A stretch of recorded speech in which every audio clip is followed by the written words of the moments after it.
Chronicles of Narnia. It's interesting asking my friends where their first exposure to the series was. Was it the books? Was it the Disney blockbuster films? Or if you were like me, was it the 1988 BBC miniseries that you inexplicably had on VHS since before you were even born? Either way, if you grew up with Narnia in some way, there's probably some level of nostalgia there, even if it's otherwise tempered by other feelings. I think I first picked up the Narnia books in the form of one of those big omnibus tomes that they sold at Borders in the early 2000s. I mean, I think they still sell those books, just not at Borders, but it had all of the Narnia books and it had it in chronological order, which is why I bring this up, because I first read the Narnia books in chronological canon order rather than release order. And let's talk about the differences of that real quick before we go into the tier list. Now, the release order was The Lion, the Witch, and the Wardrobe, 1950, Prince Caspian, 1951, Voyage of the Dawn Treader, 1952, The Silver Chair, 1953, The Horse and His Boy, 1954, The Magician's Nephew, 1955, and The Last Battle in 1956. And then the canon chronological order is The Magician's Nephew, The Lion, the Witch, and the Wardrobe, The Horse and His Boy, Prince Caspian, Voyage of the Dawn Treader, The Silver Chair, and The Last Battle. So in case you haven't read the series or you don't know, The Magician's Nephew is a prequel showing how the world of Narnia was made and its first connection with our world. We'll go into that more later. The Horse and His Boy, meanwhile, takes place in the Golden Age of Narnia, which is the time when the four Pevensey children have grown up in Narnia and are living as young adults and ruling the kingdom of Narnia. The rest of the books follow either some of the Pevensey children or other children with mutual connections to them. Today we are going to be doing the tier list with the canon chronological order, starting with The Magician's Nephew. However, we are sometimes going to be bringing up or referencing the release order, so I wanted to make sure we touched on that before we went in. Without further ado though, let's get started and let's jump in to the tier list. It's like 9 a.m. I gotta talk about Narnia. I put on my doublet. Look. Don't look at the pajama pants. Don't look at them. We're going. All right, look. Let's start at the very beginning. The Magician's Nephew. So with each one of these, we're going to be giving a very brief description or synopsis of which book I'm talking about, just in case, you know, maybe you read it a while ago and you're like, which one is that? Like, I want to give a good description of what each one is, why I like it, what I like about each one, all that jazz. Magician's Nephew is a prequel, as it's a story of how Narnia came into being, how the world was born, and also how when the world was born it was inextricably linked to our world. We start off with this boy named Diggory, and he's unhappy, and he lives with his aunt and uncle. His mother is sick. Meets a girl named Polly who lives next door, and they become friends. They make friends with each other. They occasionally bicker and argue. This is a very common theme with how C.S. Lewis writes children. They do bicker a lot, but then they make up. And I think that's it can get annoying when it is excessive, but otherwise it's very charming, and I think it's a good depiction of, you know, children. They do bicker and they make up. Diggory and Polly go on a journey through the attic between their homes, and because their homes are on like a joined up kind of row, and there is an attic that connects them. So they're creeping along between that, and then they end up in the study of Diggory's uncle by accident. They were trying to get to the house next door, which is empty, just to explore it, but they failed, and they Diggory's uncle was like, this is perfect. Hey kids, come here, like, try this thing. I've been working on this. It's not dangerous at all. And it's like really shady. And he's like, hey Polly, do you want one of these rings? I can't remember if he says you can take the green one or the yellow one, but point is, he's like, you can take one of these rings. And what happens is when Polly touches the ring, as indicated by Diggory's uncle, she disappears. And Diggory is furious. He's like, bring her back. Why did you do that? That was dangerous. Like, you know, what are you, some kind of magician? You know, Diggory's uncle's like, yes, I'm a very, very powerful magician. You need to take these other rings, so that Polly can come back. And I'm using you guys as an experiment. And Diggory's like, this is terrible. He's been forced into a corner. He has to either leave Polly in danger or go to wherever to save her, and he is very upset, but he does it because he's a decent person. They end up in this this wood between the worlds, which is one of my favorite concepts, and they actually they use a very similar concept in the Magicians series on TV. This world that is an in-between world inherently, and it's got a bunch of pools. And the different pools are portals to the different worlds. You can't stay long in this in-between world. You start to get sleepy. Like, you're not meant to stay there long. It is meant to be a transitional period, and it's rather dangerous. Man, I really didn't mean to go into this much detail, actually. I was really meaning to give a very brief synopsis. First, Diggory and Polly by themselves, they end up going to a different world, because they don't want to immediately go back where Diggory's uncle is, because he was, you know, a creep and weird and made them go through a magic world without their consent and stuff. This world is very scary. It's very, it's called, I think Charn, that's it. And it is like a dead world. It's a sorry, my cat's being mischievous over there. If you hear any crackling, that's what's happening. Charn is a dead world. It's very, the sun is red.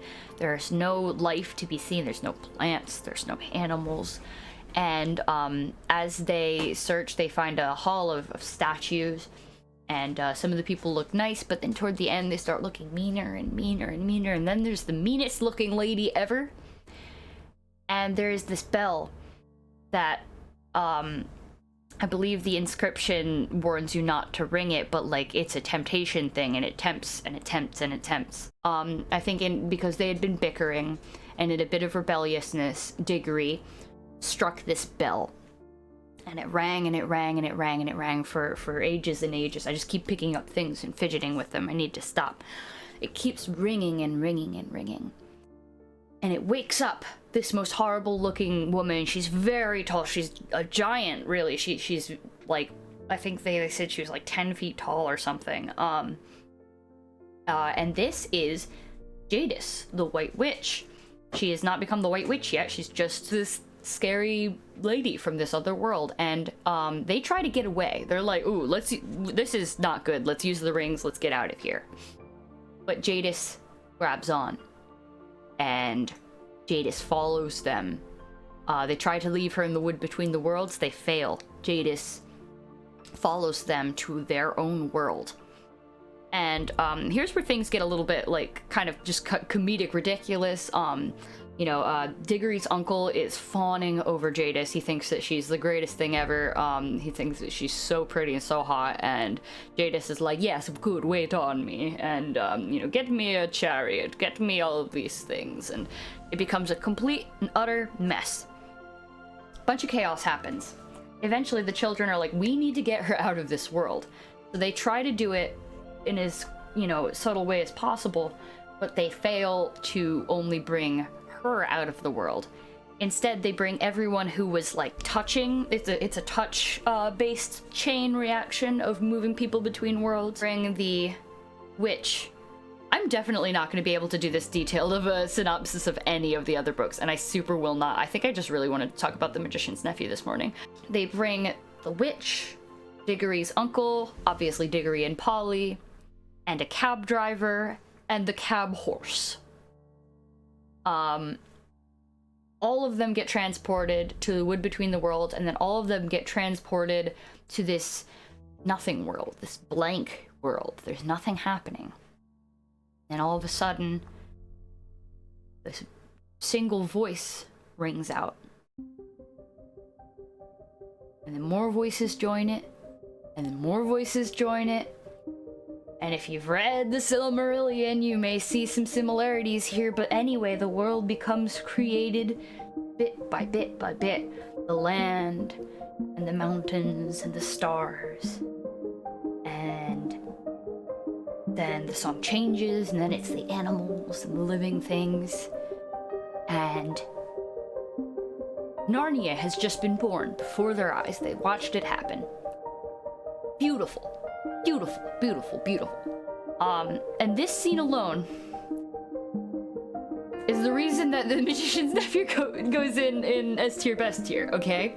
So the Magician's Nephew gets S tier, best tier almost entirely because of this scene, but otherwise, because of all of the questions that it opens up in my mind.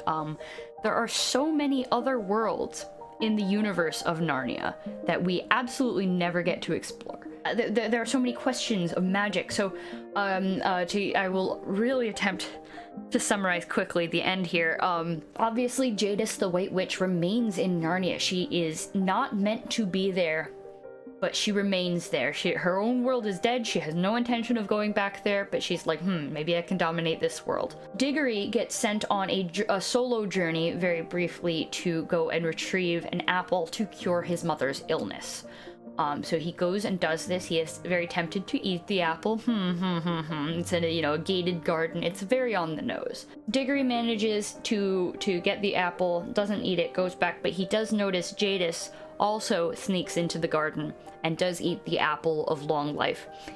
And because she did it with like evil intentions, it changes her beauty. She's still beautiful, but she is beautiful in like a stark, cold way now. She has lost all the color of her body, except for her lips, which are forever stained by the red of the apple. Diggory retrieves this apple for Aslan. Aslan says, "Plant it, please." Diggory plants it. Narnia is very fertile and new right now. And things grow very, very quickly, and almost anything will grow, as was exemplified by a piece of a lamppost broke off during the struggle that brought everyone there, and it got planted, and it grew into the lamppost that we see in The Lion, the Witch, and the Wardrobe, which is really cool. It's a really interesting way to explain why this modern lamppost is just in the middle of this land. It was almost certainly a retcon because this book was written second to last.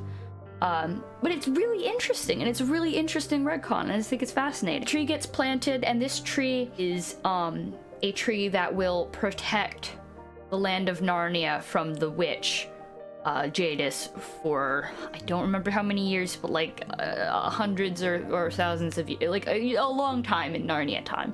So Narnia will have a good amount of time to grow on its own and to be nice and beautiful and golden before the witch is able to come in. And this is really interesting because presumably in the events of The Lion, the Witch, and the Wardrobe, that tree had died, or that time had run out. So the witch was able to come in and spread her influence on Narnia once more. The cab driver is given the opportunity by Aslan. Apparently he's like a pure of heart man. And Aslan says, "Hey, do you want to stay here and rule this land?" And the cab driver is like, "Sure, but I'd miss my wife." So Aslan's like, "Vroom," and brings the cab driver's family. And the cab driver's family is just like, "Oh, okay." And then the first king and queen of Narnia are Frank and Alice. And there we have it. And presumably at this time they are the only humans in the land. More on this later. Overall, I absolutely love The Magician's Nephew. I think it is a fascinating, even though it's a retcon, right? It was written after almost every other book except The Last Battle. And but it explains the world in such a mythic and beautiful way, and it delights me, and it was my favorite for a long time. Now we are here with The Lion, the Witch, and the Wardrobe. The Lion, the Witch, and the Wardrobe is like everyone's first one, or it's at least the story that everyone knows best, right? It's the one that's been adapted the most times, because it is considered the first, because it's the first one it was the first released, and it was the first book with the Pevensey kids, and etc., etc. I mean, it's great. it's great. You know, I can't deny that it's great. But here's where we're going to start to talk about the you know, the religious symbolism and stuff, right? So a lot of people, when I talk to them about Narnia, express a sort of feeling of almost betrayal that they experienced when they were growing up and when they learned or realized that the books were very blatantly about Christianity. It's interesting because I never experienced that myself. Personally, you know, and I don't know if it was because I just always realized that they were overtly Christian, and so there wasn't a moment of realization for me. Like, I just kind of knew, or maybe my parents even told me, I don't know. But like, it was pretty clear to me from the get-go. But nowadays, my thoughts on that are like, so many authors draw from cultures and religions and really anything from all over the world, right? What is the problem with C.S. Lewis drawing from his own culture and his own religion? You know? Like, people talk about, you know, it's not great for people to, you know, just appropriate, you know, cultures that are exotic to them and treat that, and, you know, which Lewis does, and we're going to talk about that, especially when it comes to Horse and His Boy. Like, you know, exoticism is something that C.S. Lewis is guilty of, and that we'll talk about that. But when it comes to like his own mythos, you know, he draws from the mythos that he knew and believed. And I don't necessarily see a problem with that. People can write fantasy about really whatever they want to, as long as it's not harming anyone. I don't think that the inclusion of overt Christian symbolism is harmful to this story. I understand that a lot of people have, you know, religious trauma or reasons not to engage in, you know, Christian-themed things. And that is perfectly reasonable. And I definitely don't, like, knock you for that. If that is a reason that you don't enjoy Narnia, that's fully reasonable. And I'm not saying, like, that's incorrect in any way. I'm just saying that me, personally, I don't think the Christian symbolism detracts from the overall interest of the story. That said, The Lion, the Witch, and the Wardrobe is about how Lion Jesus sacrifices himself to save a sinner child, so that he can, you know, be forgiven. And, you know, that's great. It's a great story. Everyone loves it, even though it is literally just a Jesus metaphor, a Jesus story. Like, and that's, I think that speaks to the strength of Narnia as a world and the things that make Narnia different and special. The fact that it, like, fooled so many people. C.S. Lewis, I don't think, was ever out to fool anyone into, like, haha, this was secretly Christianity all along. I think he was being pretty overt about it. But if you read this first as a kid and you didn't, like, necessarily put the symbolism together, I don't knock you for it, you know? The Lion, the Witch, and the Wardrobe is beloved for a good reason. It introduces to many people the world of Narnia, all of the beloved talking animals, the concepts of, you know, this lion who's gonna care for everyone and all the animals. You know, he's back. He's here to help everyone. And but let's talk about the mythos of Jadis here, because, so as I said before, Jadis has by this point put her influence on Narnia. Now it is always winter, never Christmas. Another thing that, you know, was probably done to annoy Tolkien. Just like, oh yes, there's Christmas. I think I do remember that Father Christmas showing up specifically did really annoy Tolkien. Whatever. So, The Lion, the Witch, and the Wardrobe. And the other thing that is interesting to me is Jadis is turning people to stone, right? And Jadis had the people of Charn, where she is from, that world where she is from, that dead world from the magician's nephew, had the ability to kind of freeze themselves in time, Now this was not stone. And the last time I reread the series, I took careful note of this because it was very interesting to me. So, the children in The Magician's Nephew describe the statues of people as, they're not like stone statues. They're fully colored. They're just like as if a person was just frozen in time. But the people in The Lion, the Witch, and the Wardrobe, the people and the animals who are frozen and turned to stone, are described very specifically as turned to stone. Also, Jadis uses a scepter in order to channel her power by the time we're in The Lion, the Witch, and the Wardrobe. Now, maybe I'm reading too much into this, but my theory has been thus. Now, we established in The Magician's Nephew that Jadis's power works differently in different worlds because, you know, magic works differently in different worlds. When she tried to use her word of power to turn someone into stone in our human world, and it just did not work because magic doesn't work that way in this world, or perhaps magic doesn't work quite at all. Well, I guess that can't be true because if people are able to get to Narnia via magic. So magic does work in our world, but just in different ways than it works in Jadis's world. And presumably this is true in Narnia as well, because she doesn't immediately start turning everyone to stone the second they get to Narnia. So my theory is that in the 100 years or so, I can't remember how much it was, that the tree protects Narnia. Jadis is out there in the faraway lands, biding her time, and learning how she can control magic in this world. And so she devises the scepter in order to use a similar power to her, you know, freezing people power that she had in Charn.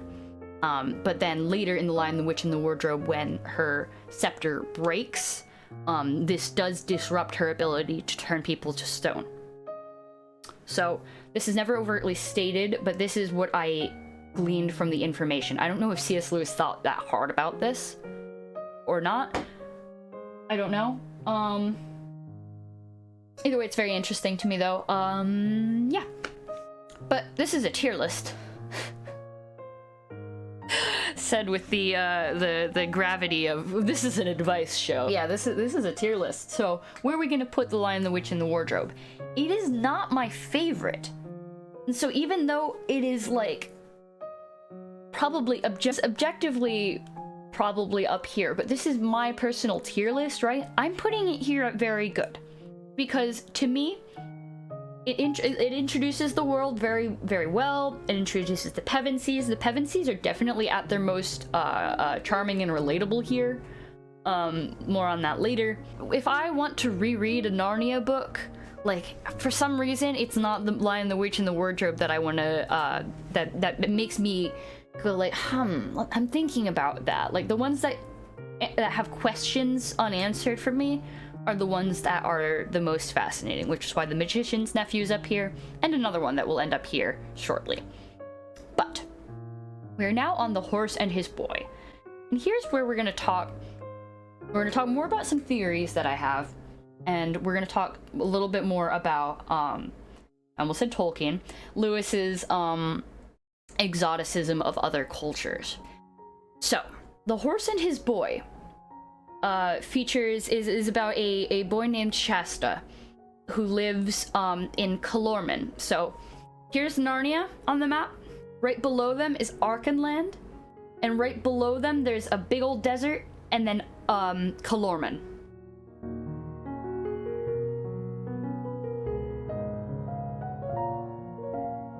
Calormen is a very Arab-inspired culture.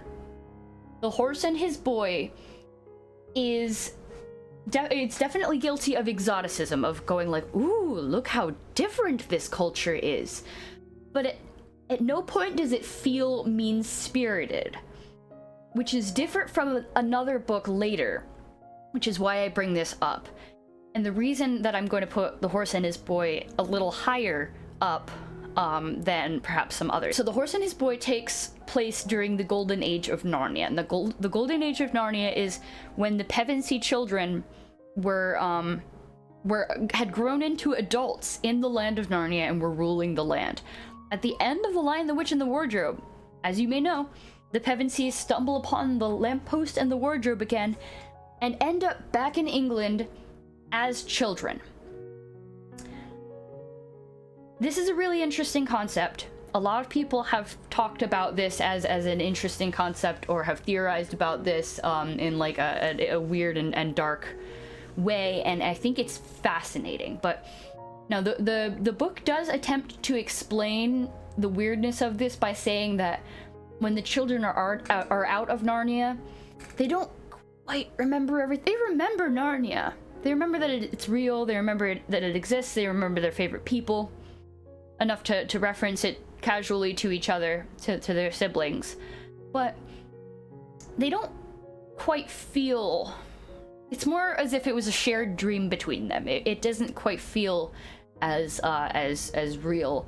And they mention that in Prince Caspian, when they go back to Narnia, they're like, oh, these things are coming back to me. These things are coming back to me.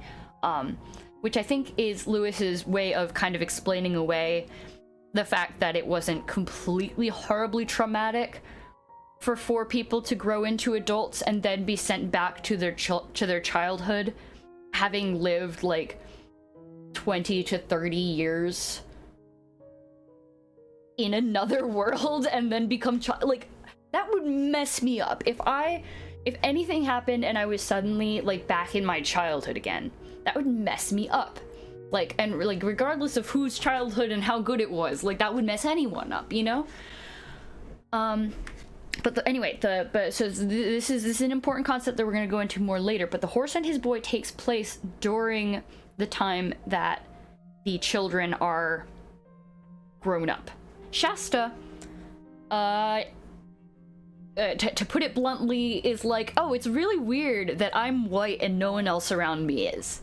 And it's just kind of like, oh, that's interesting. Like, I guess I'm not from here, you know, I get, but like, that's weird because, you know, my father says he's my father, and, you know, that's interesting. His father isn't that kind to him. His father is, like, not like, his father is abusive, but like, it's shown later that, like, you know, he did care about him. It's a complicated relationship that is shown here, very briefly. Shasta, on the first night of the story, overhears his father talking to a rich man who had ridden through, and the rich man was like, hey, I want to buy that boy. And his father begins negotiating, and Shasta overhears that, in fact, yeah, his father is not his father, and yeah, he was found, you know, shipwrecked at sea and then raised by the fisherman, Ashish, and yeah, and so Shasta's like, well, I should probably run away, because you know, this might not be good. And he's talking to himself in the barn about this when the horse responds and is like, yeah, that's a very good idea. You should definitely run away, and also I'll come with you. And the horse, whose name is Bree, explains that he is a free Narnian horse who had been captured long ago. And but because it would be really hard and suspicious for, you know, in a land where there are not talking animals. Talking animals tend to stay in Narnia. This is important. So, you know, he is assumed to just be a non-speaking animal, and it would be very dangerous and stupid for him to try to run away by himself, because everyone would just be like, oh, it's a horse, let's catch him. You know, he's a very good horse. You know, you can tell, if you know anything about horses, that he's like a powerful war horse, and like, you'd want to catch him, right? He wouldn't make it on his own. But if he had a human with him, then he could do it. Thus the title, The Horse and His Boy, because Bree is 100% leading the operation. Shasta is the most innocent child ever. He's just like, huh? What? Huh? Because he's never like he's been a fisherman all his life. He's been untangling nets for the 12 years he's been alive, and he doesn't know anything about anything. And it's great, it's cute. And they go on their journey, and then they run into another horse and rider combo who coincidentally also happens to be another talking horse and person who is trying to run away from their society. And that is, hang on, Aravis. And Hwyn is the horse, Aravis is the girl. Aravis is from Calormen, and she is a noblewoman, and but she's being forced into a marriage against her will, blah blah blah. She tells the story really well, and because storytelling is very important to the culture of Calormen. And you know, they're bickering. It's a C.S. Lewis book. The two children are bickering with each other. They don't immediately get along, but you know, they do you know, rescue each other and help each other through this journey. And while they are in the very big city, they happen to run into the Narnians. They happen to run into Queen Susan herself as an adult, who is being courted by the Prince of Calormen. And also Edmund is there, and Tumnus is there. Also, Shasta apparently looks just like the Crown Prince of Archenland, that country that's in the middle of the three of them. So The Horse and His Boy is so interesting because it gives the most background on these other countries and how they interact with Narnia, right? Shasta is mistaken for the prince, is taken by the Narnians, like, oh no, oh Prince Cor, we gotta get you, we gotta help you out. You're here with us. You slipped away, and they whisk him away back to their place, and Shasta overhears them explaining how they need to get away from Calormen because the prince, because Susan does not want to marry the prince, and the prince is not going to take no for an answer. So they're making plans to whisk themselves away safely.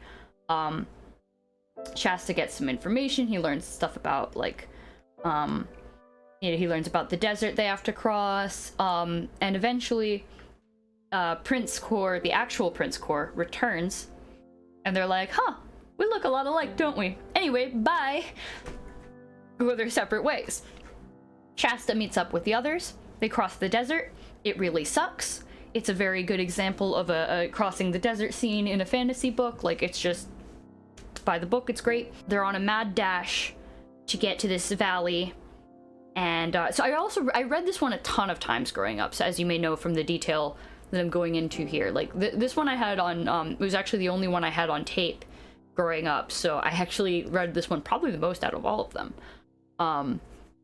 And so they're on the run from the Calormen soldiers, and they end up in the home of the Hermit of the Southern March, which I really love this character. He's very barely in it, but he just lives in this little, like, nature walled off area with a little hut, and he's got goats, and he just lives there, and he's like, I will help you, and he's just this calm guy who helps them out. And anyway, blah blah blah blah blah blah blah blah blah. They all get. I think Aravis is hurt. She has to stay at the Hermit.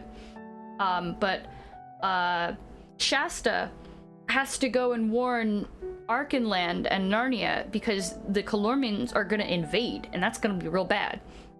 So he's on the run. He's running, and then he runs into the King of Archenland, who's like, my son, oh, my son Cor, it's good to see you. And Shasta's like, I know I look like the prince, but I'm not the prince. I'm warning you about a thing. And then the king's like, oh, my long lost son, who is the twin of my other son. Oh, and then we find out that Shasta is the lost prince of Archenland. There's also a battle, but in the way of C.S. Lewis, the battle is just kind of like, and then there was a battle, because C.S. Lewis notoriously really does not describe battles. He'll say something like, you know, and it would be useless to describe how this was because it was, you know, so chaotic, and honestly, I really like that. I know a lot of people don't like that, but I like that because he was in a war, you know? He knows that it's chaos. And if he says that it was too chaotic to describe, then I freaking believe him. I don't know, like, it makes sense to me. I think it's a good way of establishing that war is hell, you know? But anyway, The Horse and His Boy. I like it. I'm putting it in the middle, and here's why. I like it a lot. I've read it a lot. I think the characters are endearing. I think we learn a lot about the world, not just Narnia, but we learn about the other countries that are there. It's not ranked higher though, because it's got that, you know, it's got the exoticism, it's got the wow, look how interesting and weird the other cultures are, but like not in a mean way. It's more in a look how interesting this is, I'm an old white man kind of way, which I think is important to distinct because of something that we're going to talk about later that I hate. I want to mention the food of the Calormen people in The Horse and His Boy is described as like, so, you know, we describe the types of food, and he describes a bunch of Middle Eastern dishes, and he says, Tolkien, God, I keep doing that. Lewis keeps, he tends to write in a way that it almost feels condescending at times, but like he is talking to you, like he is telling you the story, and occasionally he will reference you, the reader. And he says, when talking about the food, I don't know whether you would have liked it, but Shasta did. And, you know, that's a very, you know, he's talking intentionally to like young English children who, you know, perhaps might not like this Middle Eastern food that is so different. And, but Shasta being from this place, growing up in this place, even though, even though he was, shipwrecked as a child and whatnot and lost from his home country, he did grow up in Calormen. He likes Calormen food, and it's not described as bad in any way, it's just different, as opposed to something that happens in the last battle. I hate the last battle. Spoiler alert. There's a super difference in the way that the food is described in The Horse and His Boy versus the last battle, which is really interesting because if you look at the release date, the Horse and His Boy was written only 2 years before the last battle, so I don't know what changed in Lewis's perception, but like sorry, I'm getting ahead of myself here, but like it really feels like the last battle it feels so much more mean-spirited. We'll get there. The thing I want to mention though is in The Horse and His Boy, we are now in The Lion, the Witch, and the Wardrobe, there needs to be a son of Adam or a daughter of Eve on the throne of Narnia. It's like part of the rules. Son of Adam or daughter of Eve meaning a human person. But there aren't any right now. We don't see any other human people other than the Pevensies in The Lion, the Witch, and the Wardrobe. It is specified explicitly in the text that Jadis is not a human. Jadis is something else from some other world. She's not a human. She is no daughter of Eve. But in The Horse and His Boy, we learn that, you know, only a few short years, right? Because, you know, if we assume Peter was maybe like 12, and then he's like in his 20s by the time we're in The Horse and His Boy, right? Within 10 years, so this isn't new. A whole country doesn't appear in 10 years. This whole time there has been the Kingdom of Archenland and the land of Calormen, right? These two countries exist and are full of people, all right? Now, there are two possibilities, right? Either every human being in the world that includes Narnia, Archenland, and Calormen is, descended directly from Frank and Alice the Cabbie. Or, and I think the second is much more likely, many other gateways to Narnia have opened throughout the years, many, many more than we are ever told about. And what I think supports this theory is some events that happen in Prince Caspian, which we'll go into, but also the fact that there are the blatant fact that there are different ethnicities in this world, right? You know, Frank and Alice, these English white people, did not, you know, descend all of the people of Calormen, who have a distinctly different, you know, ethnicity and culture and everything, you know. So I believe that Lewis intended that multiple gateways throughout time throughout the years, throughout ages, have opened either between our world and Narnia, between other worlds and Narnia, and let human people in over time, who have then, you know, settled there, populated, etc. But like, even if we're going with Frank and Alice as an Adam and Eve metaphor, like, it doesn't make sense within the text for them to be, you know, the ancestors of all. And that is really, really cool and interesting, because this means that within the text explicitly, it's not just like, you know, these like good English school children who get to go to the fantasy world and like have positions of power and like live there and enjoy their time there. People from all over the world and from all over potentially other worlds have gotten to go to Narnia and are welcome in Narnia, you know, by the grace of Aslan or whatever. And that's cool and good, you know, because you know how people like to corrupt stories and be like, this is only for white people. Like, you know, it's not explicitly in the text, so, you know, yeah, anyway. So, that's The Horse and His Boy. Could be better. Not bad. But now we're on to Prince Caspian. I have interesting thoughts about Prince Caspian. So we start off with, I'm actually trying to remember. No, yeah, we do. We start off with Caspian, I believe. You know, he's this boy who lives in Narnia, and it's very clear that things are different. Things are very different now. He's told like things like dwarves and talking animals, they don't exist. They're not real. The people, the group, I want to say culture group that he is part of is they're called the Telmarines, and the Telmarines are very anti-magic, you know, all the things that we think of as very Narnian. But they have taken over that land, and it's been a long time. It's been hundreds and hundreds of years since the events of, you know, the end of The Lion, the Witch, and the Wardrobe, when the Golden Age has ended, where the children have gone back to their home world. Okay? So, Caspian is whisked away because he's in danger, because his uncle, who's raised him as his heir, had another son. So obviously, Caspian's life is now in danger because he is not, because, you know, he's the heir. So the talking animals and such, and his professor, who is part dwarf, whisk him away, and they explain to him like, hey, it's time for a Narnian uprising, basically. And Caspian is like, okay.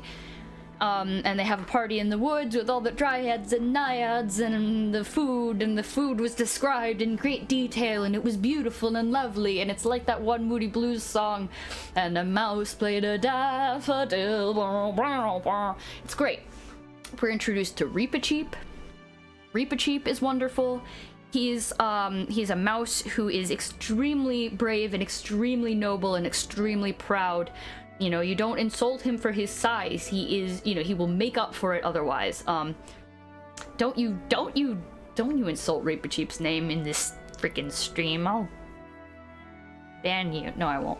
At one point though, he receives one of these artifacts from ages old, which is the horn of Susan, Queen Susan, the legendary Queen Susan from hundreds of years ago, which when blown will summon help. Caspian blows the horn, and now we're here for the most boring part of the story, where we're back with the Pevensies, and it's, at first you think it's gonna be kind of cool.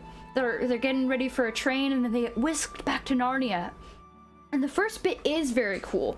They're in this ruined they're by this ruined castle, and they're like, this is so strange. You know, this place feels familiar, but why? It's all ruined. And then they keep finding clues and finding clues and finding clues, and eventually it dawns on them, this is Cair Paravel, where they lived and ruled for years. But it's ruined now. Clearly, something is wrong. Something has happened. And they're like, that's weird. And this part is really good and interesting. It's very, very haunting, and they do a really good job of it in the BBC version. I remember the music that they use. It's very eerie.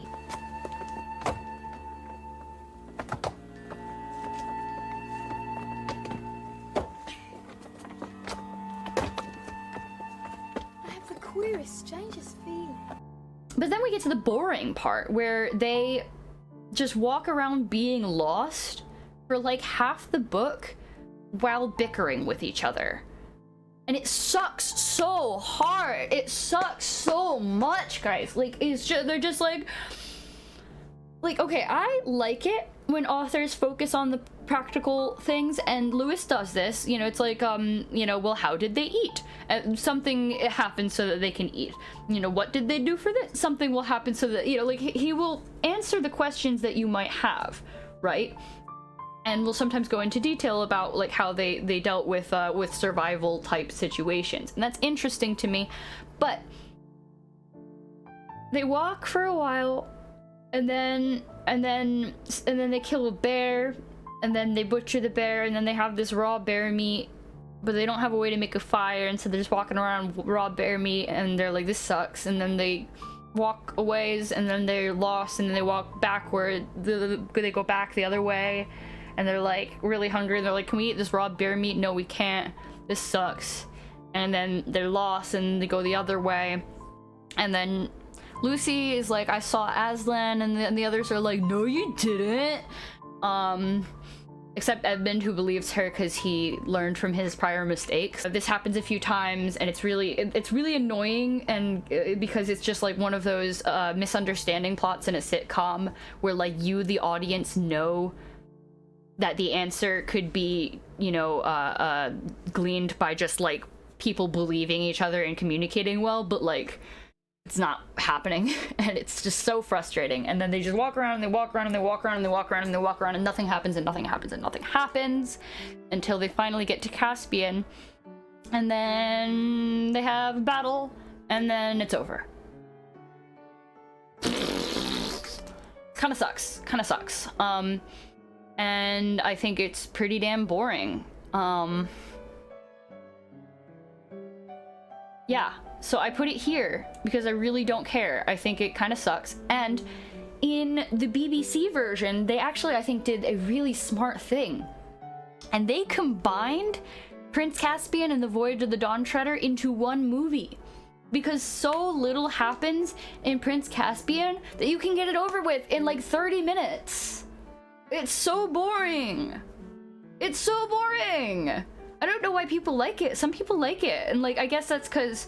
It's probably because in the Disney movie, they made it more interesting. And actually, this is a hard compliment to the Disney movies here. Now, the Disney movie, I think they did The Lion, the Witch, and the Wardrobe pretty damn well. I think some of the things were unnecessary, like the, you know, oh, the action, oh, they're crossing the river with the ice, they're in danger, oh, did the beaver die? Oh, he's okay. Unnecessary. They're gonna do it anyway, though. I'm not, you know, so I'm not gonna fault them. It was otherwise fine.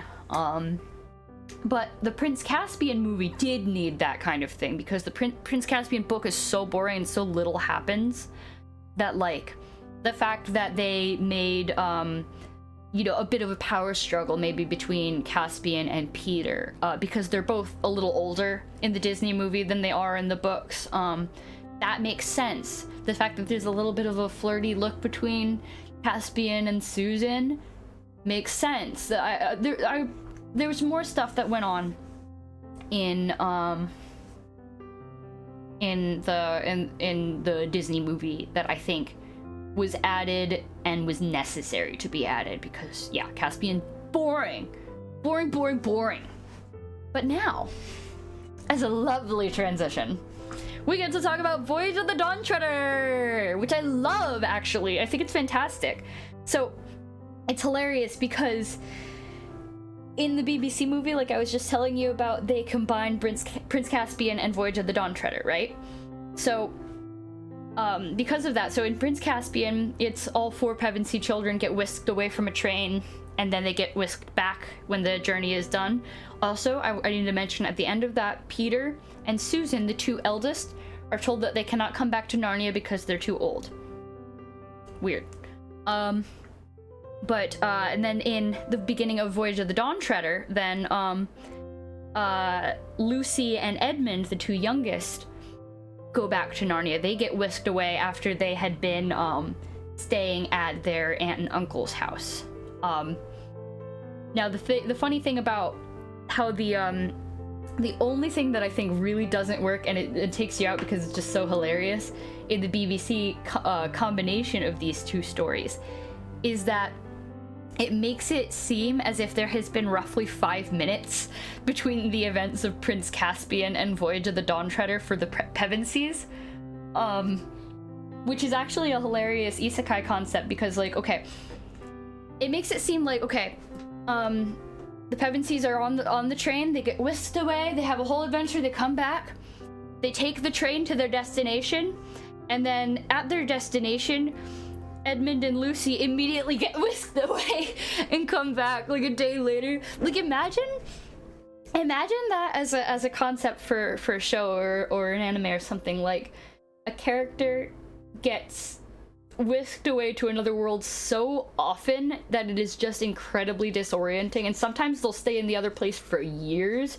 but then they'll come back and be like, oh yeah, I was in the middle of taking a test, like, and then then they have to do it, and then it's like 5 minutes later, they're on their lunch break, and then whoosh, time for another 3-year adventure, and then they come back and they're like, oh my god, I'm still on my lunch break. How existential. Anyway, that's not actually what happened in the books.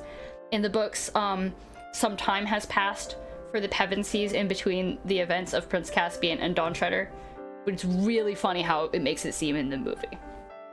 Just, whoa, we're back in Narnia. Gotta drink some Gatorade. So, in the beginning of Dawn Treader, Edmund and Lucy are staying with their aunt and uncle, as I said, and they are also staying with their cousin, Eustace. And Eustace sucks. Eustace is the absolute worst. He is just like a little, like, whiner, annoying child who's like, I'm right, and I hate everything. And it was really cast well in the Disney version by that kid with that kid who looks all that like that all the time. He's not a kid anymore. He's an adult, acting in adult roles now. But that one actor whose face looks like that, perfect casting. Eustace sucks. They hate it there. And at one point, Edmund and Lucy are, you know, sitting together going, man, wish we were in Narnia right now. Really sucks where we are. Hey, that ship on the painting on the wall there, that really looks like Narnia, like a Narnian ship, doesn't it? And they're reminiscing, they're having a cute little time. And then all of a sudden, the ship starts to move, and it starts to come toward them, and then water starts pouring into the room, and all of a sudden, they're whisked away to Narnia, but also so is Eustace. Oh no! And Eustace is complaining the whole damn time. And they get picked up by the ship, and lo and behold, who is on the ship but Caspian! A few years later. Another hilarious point about the BBC version is that the kid who plays Child Caspian in the Prince Caspian and the full-grown 40-year-old looking man who plays Caspian in the Voyage of the Dawn Treader, like, it makes it clear that there's been a lot more time passed in Narnia in this version than the Disney version, where they use the same Caspian actor because, you know, he's there and hot and available to be in the movie. Yeah, I just think it's really, really funny, especially with the juxtaposition for, like, how for Edmund and Lucy, it's been like 5 minutes since they've been in Narnia, and it's like, oh yeah, this child we saw yesterday is now like 40. They learn from Caspian that the purpose of this journey on the ship is a few reasons. They are looking for some of his father's old advisors who have gone missing when they went to explore out in this area, and then they're also trying to do some exploring out in this area because out to sea, past the lone islands and stuff, they don't know what's out there. So it's an exploration journey. Really interesting, really cool. They go to a bunch of different islands, and they have a bunch of different sort of mini adventures on each one of these. And never read the Odyssey, but supposedly it's supposed to be like that. They go on a bunch of different adventures. They have a bunch of, it feels very mythic, much like I mentioned with the magician's nephew. You know, it feels like how myths are structured. You know, characters go to this area, they meet these characters, this thing happens, they learn a lesson, they move on. And it's really, really cool. And we get to see there are certain concepts such as the island where there's a pool that turns everything dipped into it to gold, and it begins to tempt everyone, and it starts to drive them all mad until they realize and they get away from that area. There's the part in the part where everything goes completely dark and completely silent, and they actually use that in the Magicians as well, during their like Voyage of the Dawn Treader arc, which I think is so great. I love how much they pulled from Dawn Treader, because spoiler, it's my favorite. It's going right here because it's my actual favorite. I don't think it's the best objectively, but it's my favorite, and this is my list, so it's going there. Oh yeah, look, I got it tattooed right here. That's how much I love it. Anyway, so they go on their journey. Also, Reepicheep and Eustace at first have a very contentious relationship, because Eustace is a little shit, and you know, he pulls Reep's tail, he disrespects him, and Reepicheep, as I mentioned before, is very proud and very prone to insult, and he challenges him to a duel on a few occasions and stuff. But eventually they become friends, and they actually become really close. At one point, Eustace is turned into a dragon, and has a really terrible time of it while that's happening, and until he is cured. Reepicheep is extremely compassionate to him, and they become much closer during that time, and it's a beautiful friendship that grows between them. And then at the end, they end up in Aslan's country, or the edge of the world, really. So the water becomes very, very shallow, and there's all these flowers floating on the surface, these white flowers, and then the water goes whoosh up in a vertical wall, like a waterfall going up instead. And Reepicheep says, "That's where I want to go."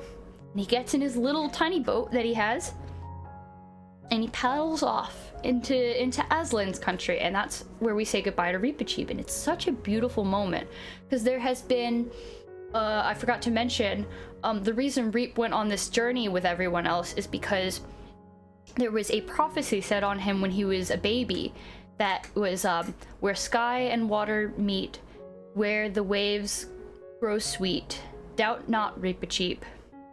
There you will find what you seek. There is the utter east. I think I got like maybe one or two words wrong, but like that was almost exactly it. That's what he wanted to do. So he wanted to find the utter east, Aslan's country, and he did it. And then at that point, the Edmund, Lucy, and Eustace are returned. They speak briefly with Aslan, who says, "Edmund, Lucy, sorry, you're too old now. Eustace, maybe I'll see you again." And then that's that. That's the Dawn Treader, and it's beautiful. I think it's so lovely. Oh, yeah, I forgot to mention this about the end of Prince Caspian, because after they win the war, right, there were a bunch of the Telmarines who really did not want to live among the talking animals and stuff, who like were too, they did not want to change their ways. There were a bunch who did, who were fine with the new order of things, but a bunch who were not. And Aslan gave them the opportunity to return to their own world through a cave, which he did.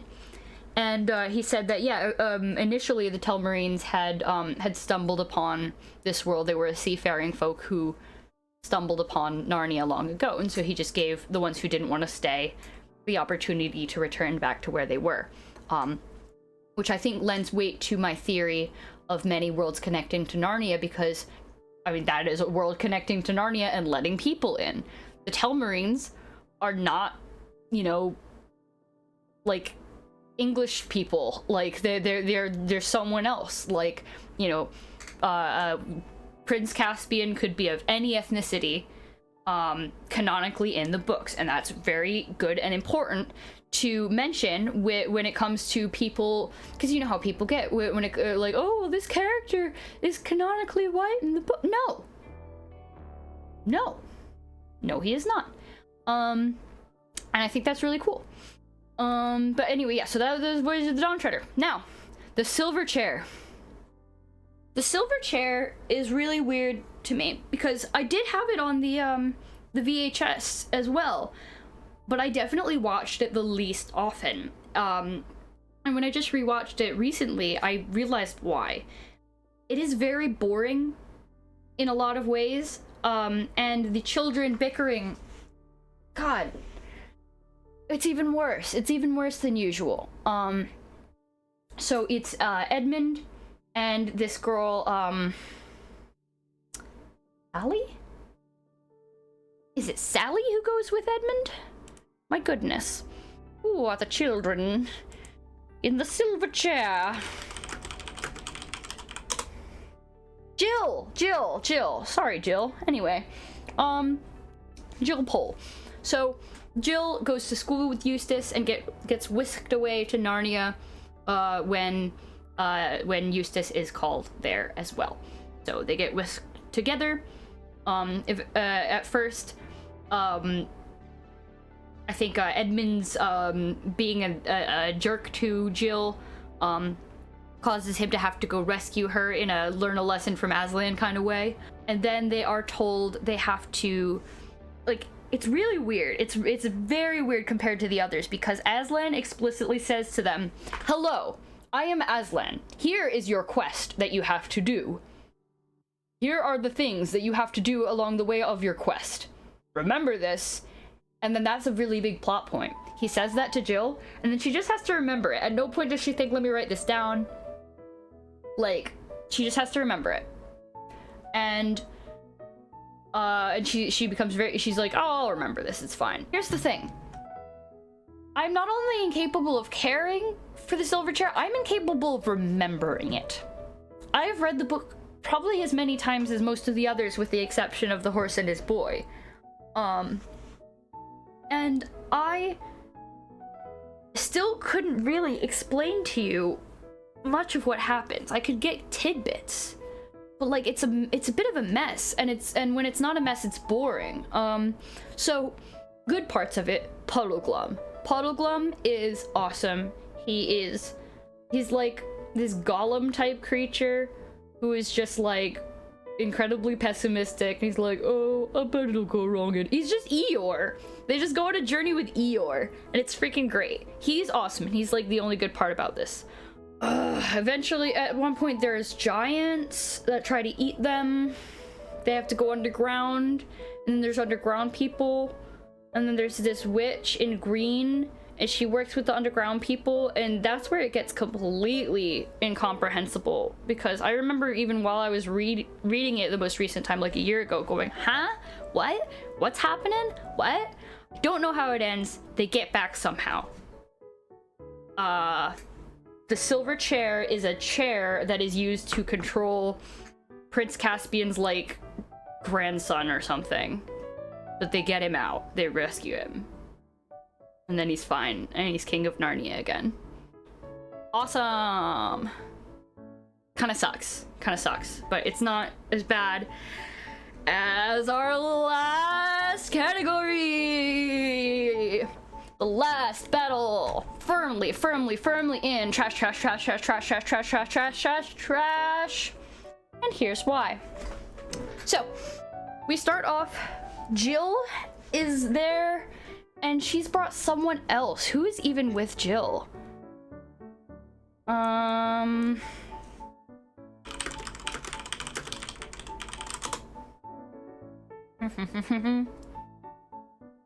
Okay, no, I get, all right, she is with Eustace still. All right, so Jill and Eustace get called back, but before we even do that, we have some Narnia only stuff. So there's this, like, the talking animals have gotten, like, weird. Like, not all of them believe in Aslan anymore, and it's like bad vibes around. And then there's this donkey and this ape, and the ape is manipulative over the donkey. The donkey is like a nice guy who's real trusting. And they find the skin of a dead lion, and the ape goes, "Aha! You, donkey, should wear the skin of this dead lion, and then we're gonna tell everyone Aslan's back." And they do this, and you know, as you can expect, it doesn't go so well. But I mean, at first, a lot of people are believing them. They're amassing a lot of followers. So, you know, this does make some interesting points about, like, you know, false, you know, people doing false things to get influence and stuff like that. It's an interesting concept, but, like, here's what I don't like about this book. It feels mean. It feels like no longer do we believe that these talking animals are probably good at heart and have just been maybe misled. No, they're just nasty. Everyone's just nasty people, and they don't like each other, and they're mean to each other. And also, so before, in The Horse and His Boy, I called it exoticism.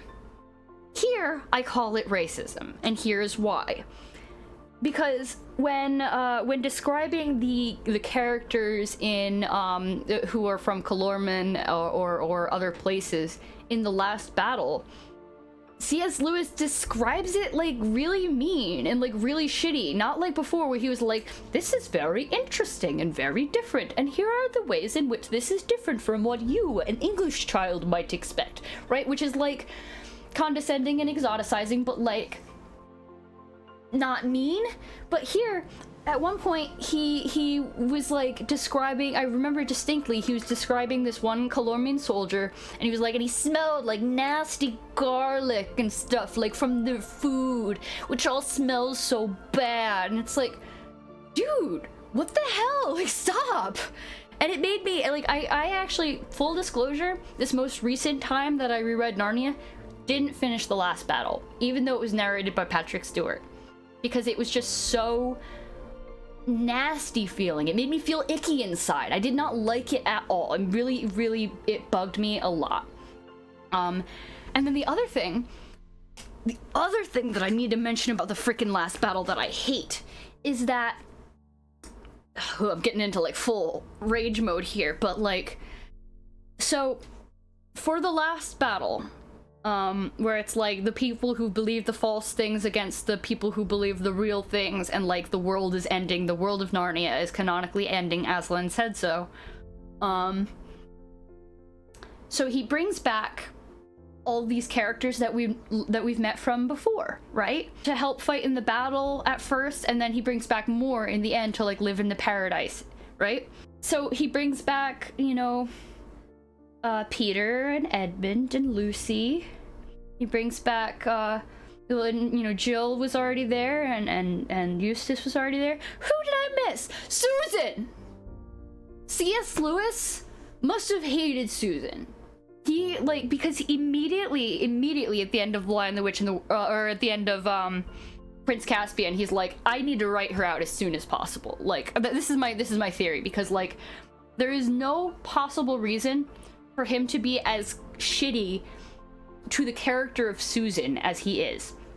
So, in previous books, like I think in maybe Dawn Treader, they start to mention that, you know, well, Susan is really into like her hair and her clothing, and, you know, she wants to marry a nice boy. You know, oh, how horrible for her that she wants these things. And that's described as being very distasteful, that she believes these things and wants these things. And Susan doesn't get to come to the last battle. She's not invited because she's no longer a friend of Narnia.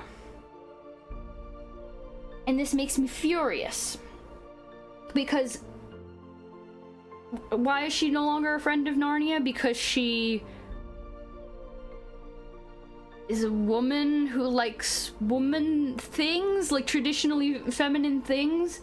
Unlike Lucy, who is you know, described as being great and good and awesome because, you know, she's just as good as a boy in the battle, and you know, she can do this and she doesn't mind that. Like, why are we shitting on traditional femininity here? Like, I mean, and this is me saying this. Like, I'm trans as hell. Like, I'm not all about traditional femininity myself and everything, but like, what is wrong with Susan just like trying to get on with her life? I saw a Tumblr post at one point that went into this, and I'll try and find it for when I reference it here so that I give appropriate credit, but like, there was someone who said something about how Susan, you know, all of the Pevensies had grown up into adults. Susan was in the process of finding suitors so that she could be married in Narnia. You know, in the events of The Horse and His Boy, Susan was courting, you know, she was getting on with her life, and then was turned into a child again. And this person in this Tumblr post mentioned, like, it makes perfect sense that Susan would be trying to, like, get on with her adulthood as soon as possible. That she would be very focused on, like, let me go to America with my family so I can learn good things, let me set myself up for life. Because she already was an adult. She doesn't want to be focusing on, you know, fantasy to her mind. She was probably traumatized by that. I don't know. That irritates me, and the treatment of Susan in the end really irritates me. Oh, and then here's the other thing. The other great, nasty, horrible thing that happens in the last battle. Everyone except Susan was on a train together when they got whisked away to Narnia. And the train crashed. They died. They died in real life, and that's why they get to stay in Narnia forever in Aslan's paradise, because they're dead.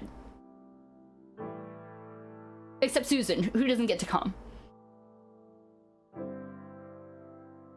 They bring back Diggory and Polly, and they make them young again so they can hang out in paradise together with everyone, and all the Narnia people, except Susan, meet up, and they're like, oh, this is so nice. Wow, we're friends of, well, we had such a great Narnia time. They all died. Susan didn't get to come. Trash, trash, trash, trash, trash, trash, trash, trash, trash, trash, trash, trash, trash, trash, trash. And then here's the kicker. Here's what really, I mean, you know what bugs me. You've heard it. I've already said it. But like, here's what confuses me about this. Okay. The Last Battle was the final book released. Okay. But the book released right before that was The Magician's Nephew. And the book released right before that, The Horse and His Boy. Okay, and then it went Silverchair, Caspian, I'm going in reverse order, and Wardrobe first, okay? But this, and they were all a year apart from each other, released. Not a big gap, because I thought when I reread this, I was like, was there a huge gap between when Lewis wrote all the other books and The Last Battle? Like, you know, 10 years passed and he got bitter? No! It's directly after The Magician's Nephew. Which, though it does not deal with people of color in any way, like, doesn't feel mean-spirited in any way. And the entire book, I don't know, that's what I want to find out, is like, did something horrible happen to him? In, hang on, I have my notes up that tell me what year. Yeah, did something happen? So, The Magician's Nephew came out in 1955, The Last Battle happened in 1956. So what happened to C.S. Lewis between 1955 and 1956 to make him so bitter and so mean-spirited as to just, like, go, you know what? You know all these beloved characters that I created? I'm going to kill them all in some semblance of a really weirdly bittersweet happy ending. I'm gonna completely shit on Susan for being a woman, I guess. And, you know, it irritates me so much, and it bothers me so much that this is how Narnia ends. Out of all of the... I don't know, I feel like every single one of these books, except The Last Battle, could be turned into a really, really good either standalone movie or like Netflix miniseries or something. I know Greta Gerwig's doing the Narnia things right now. But, I mean, and I hope very much that even if it's through a flashback episode or something where they, you know, maybe they talk to Diggory and he tells them about the Magician's Nephew events, I hope that they go into the Magician's Nephew. I hope that they maybe even at least reference the horse and his boy, because like those two, they never get depictions, you know, they never get anything. The fact that the Disney got all the way to Dawn Treader delights me, like, but I can't see how a version... I need to read that autobiography. That's a very good idea, because that is, that might have some insight. But yeah, like the fact... I can't picture, you know, a Disney-fied The Last Battle. Even if it were like a darker Netflix something. I can't picture The Last Battle being how Narnia ends unless they make major changes, like, right?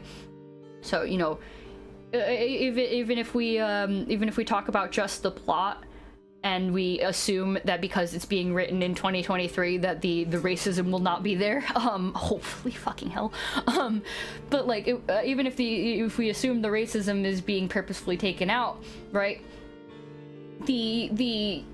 Just the events of The Last Battle, the canon events of The Last Battle are so depressing and mean-spirited and shitty that I cannot picture any adaptation of that happening.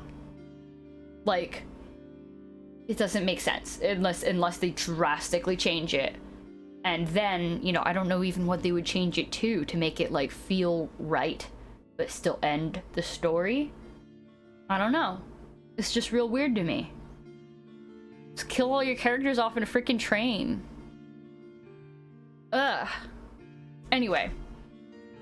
That's Narnia. Yeah, I don't know. I woke up today and chose violence against Narnia. And by violence, I mostly mean praise, honestly. This is mostly I'm not gonna lie, this is mostly a positive, like, review. Are these worth reading in the year of our Lord 2023? Yes. Very much so. If you enjoy fantasy, you will find wonderful and interesting things about Narnia to enjoy. There are some lines that are still laugh out loud funny. There are still a lot of really great and interesting ideas presented. There are a lot of questions that it leaves you with still. The reasons that Dawn Treader and Magician's Nephew are on the top tier, as I said, is because they give me so many questions to think of about the world. They gave me, you know, fodder for my theories. And that's very, very interesting to me. I like having questions about a world. And I like the world to feel bigger than what it shows you in the story, because if it just shows you, if what you see is all, if what you see is all that there is, that doesn't feel like a real lived world. Because I will only see a tiny chunk of the whole world that exists. And that's what makes my world feel so real, you know? I'm trying to think, did I forget anything? I don't think so. Yeah, so I guess let me know if there are any other books that you want me to do tier lists of or anything like that. Obviously, I can only do things that I've read. I'm not doing Harry Potter for obvious fucking reasons. So, but other than that, you know, feel free to suggest things. Anyway, thank you for joining. Good night. Goodbye. I say good night. It's 10:30 a.m. Ha ha ha ha ha ha ha ha ha.